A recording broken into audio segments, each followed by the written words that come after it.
Developing ملک ہیں وہاں پر تمام لوگوں کے پاس اتنا پیسہ نہیں ہے کہ وہ اتنا مہنگا پیمپر بچے کو پہنائیں، جو کہ اس نے غالباً شروع میں ہر 2 گھنٹے بعد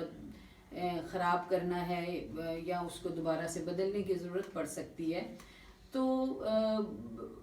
ایسا نہیں ہے کہ سب لوگوں کے پاس یہ سہولت ہے کہ وہ بچے کو پیمپر پہنا سکیں۔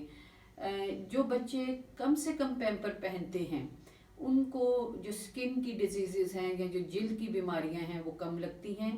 اور خاص طور پر ہمارے انڈیا اور پاکستان کا جو موسم ہے جہاں پہ شدید موسم آتے ہیں، گرمی شدید ہے، سردی شدید ہے، برسات کے موسم میں حبس بہت زیادہ ہو جاتی ہے، ہیومیڈیٹی بہت زیادہ ہے، تو ہمارے بچوں کے لیے تو جو سکن ڈیزیزز ہیں یا ہمارے ارد گرد کے ماحول میں بھی وہ ایک ہی جیسا موسم جن جگہوں پر ہے اس کی نسبت بہت زیادہ ہیں،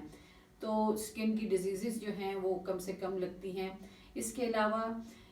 بچہ کیونکہ اپنا پیشاب اور پخانہ اس کی جو ٹائمنگ کے حوالے سے ٹریننگ کی جاتی ہے اس کو کنٹرول کرنے کی عادت پڑتی ہے، تو اس وجہ سے اس کا جو مثانہ ہے اور اس کی جو آنتیں ہیں وہ اور زیادہ مضبوط ہوتی ہیں، اور وہ اور زیادہ اس کے کنٹرول میں ان کی جو ایکٹیویٹی ہے یا حرکت ہے وہ آنی شروع ہو جاتی ہے۔ بچہ صاف رہنے کی وجہ سے زیادہ پرسکون ہوتا ہے اور زیادہ خوش رہتا ہے۔ اس کے علاوہ بچے کی جو ساری فزیکل گروتھ ہے وہ اور زیادہ اچھی ہوتی ہے اگر وہ پیمپر استعمال نہیں کر رہا ہے۔